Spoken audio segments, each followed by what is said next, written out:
So today we will be going to talk about northern blotting as a gene expression technique. So before going to talk about northern blotting, first have a look on what is blotting. Blotting is a process of detecting any macromolecules that we deal with like DNA, RNA or proteins. If it is a process of detecting DNA, we call it as southern blotting. And if it is a process of detecting RNA, we call it as northern blotting. And if it is a process of detecting protein, then it was given the name of western blotting. Because the names like with the directions, just like north, south, west, but actually it's nothing to do deal with the directions. The first type of plotting technique that was discovered in 1975 by E.M. Southern, on the name of the discoverer, it was named as Southern plotting. But later, in 1979, 4 years later, another technique was discovered that is known as Northern blotting. Because RNA and DNA are very closely linked. So earlier it was Southern blotting, that is why they named it as a Northern blotting. Now, what is the process of northern blotting? It is very similar to that of southern blotting. In any blotting process, there are basically three major stages. The first stage is to prepare the target. The target in this case of northern blotting is the RNA. So, for an example, RNA is present inside the cell, in the cytosol of the cell, or inside the nucleus. So, what we can do here, we simply extract the content of the cell that should contain RNA, especially we do the process of this northern blotting. In case of messenger RNA or mRNA, and the content of mRNA is present inside the cytosol, so you take that RNA out, we extract that part of RNA, so we have an RNA mixture which is a whole RNA mixture of the cell. But again, like any other detection techniques of blotting, the idea is to find out a specific target of RNA which we know the sequence, by the way. So, how do you find a known sequence of RNA from a mixture of other RNAs? The only way to do that is the hybridization technique or nucleic acid hybridization. Because nucleic has a very important feature. For example, if I tell you the target RNA that we are looking for as a sequence such as AA, UU, A, GG, CUA. For example, this is the RNA sequence that we want to find out. Okay, we know that DNA and RNA both have a complementary feature. So if they find any complementary strand, they are going to attach to it. The complementary strand of this RNA will be UU, AA, UCC, GAU. And if we think of this complementary strand as a DNA fragment, it could be TT, AA, TCC, GAT. So this is the complementary strand that we have to generate. So once we generate this strand, we can put that strand on a probe and that can bind to the target DNA. Now, if we attach this target strands along with some sort of radio label or radioactive molecule, or if we attach any sort of chemical or enzyme molecule which is giving us light, then after the reaction, we can accurately identify the position of the target RNA in the mixture of RNA while we separate it on the gel. Remember that is what we do in the northern blotting. Is the first step we do is to extract the RNA. Then we break those RNAs into smaller fragments because RNAs tend to present in complex secondary structure forms because they are single stranded, so they have the ability to pair with wherever they find a complementary region. So RNA never presents in a linear strand. They always present in a very complex structure and secondary structure form. We want linear structure of RNA and the fragments of linear structure of RNA. So, for the process of nucleic acid probing or nucleic acid hybridization, then only we can find out the specific sequence of the RNA. But how can we break the complex structure of RNA into linear form? In that case, we need to use a denature in gel electrophoresis process, which will help us to resolve the secondary structure into linear RNA.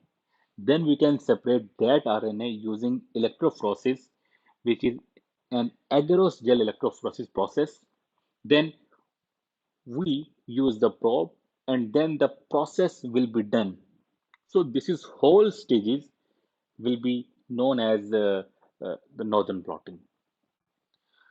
So first we do RNA extraction and we load this RNA onto the agarose gel.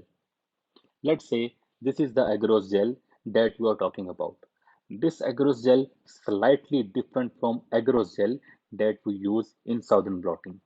The agarose gel that we use in northern blotting contains formaldehyde.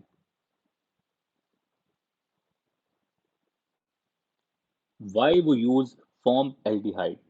Because this formaldehyde will help to resolve the secondary structure into the linear form of the RNA.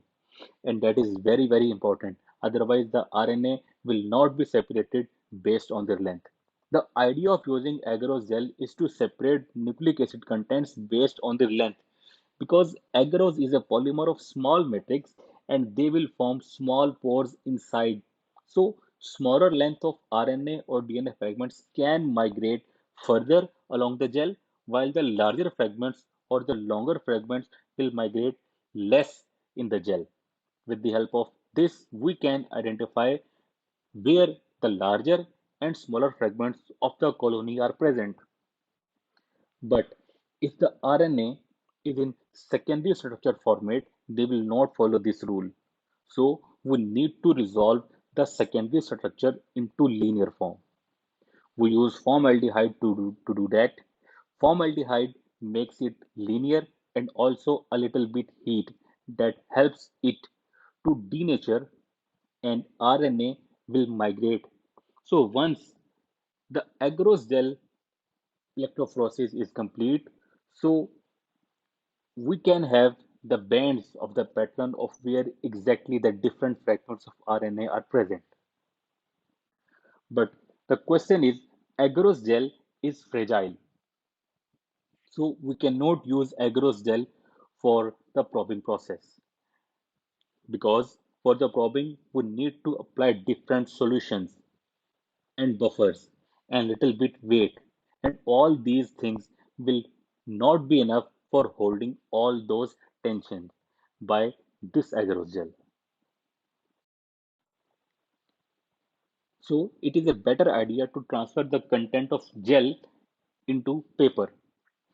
That is usually in case of northern blotting was nitrocellulose filter paper. Now in case of northern blotting, we can also use nitrocellulose filter paper, but amino benzyl oxymethyl filter paper are more useful instead of nitrocellulose filter paper because it has more affinity and greater binding affinity towards RNA. Hence, this filter paper are considered as better transfer medium in case of northern blotting.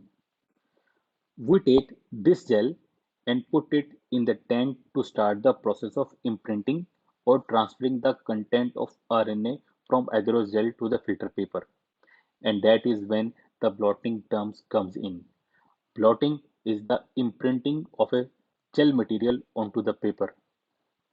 This blotting technique of northern and southern blotting is very very similar because both technique uses the process of capillary action for transferring the content of DNA or RNA from the gel to the membrane filter paper. Now let's have a look at this total blotting setup. We have a buffer as you are seeing in this slide.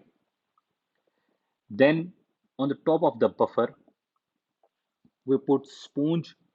The sponge helps in the capillary activity. And on top of the sponge, we have the gel. And on top of the gel, we put the amino benzoic C-methyl filter paper. And on top of the filter paper, we put some paper towel. And on top of that, we put some weight. So this step is kind of seen in case of southern as well as northern blotting. Now the idea is the buffer will flow based on the capillary activity from bottom towards top. As we apply some weight from top according to the capillary flow, water can flow against the gravitation and it will flow from bottom towards the top. So as the water is moving, it moves first through the sponge, reaches to the gel, it passes through the agarose gel, and as it passes through the gel, it creates a force to all those RNA fragments that are present there. So it will be pushed, and the RNA fragments are now released from agarose gel, and they will migrate towards this filter paper. And once these RNA fragments will go and attach to the filter paper, there is no way those RNA can migrate to other place because filter paper is not permeable to RNA molecules. So the RNA will be stagnant. It will be attached to the filter paper, but the buffer solution can easily pass through the filter paper and it will reach to the paper towel. So this is how the whole process works. Now the next step is we exclude everything. For example, sponge, the gel, the paper towel, and the weight. And we take the membrane out, and now the membrane will have the each imprints of all those RNA fragments that were present in the gel. And now we add probe which is designed to go and bind with the exact targeted RNA. And this probe is a radio labeled. It will emerge light effects. And then we put an extra film over this ABM filter paper, and we will find only one band where the target DNA probe was present on the autoradiogram. And remember that in northern blotting, RNA DNA hybridization works, in which the probe is DNA and it interacts with the targeted RNA. So, this is how the whole northern blotting process works.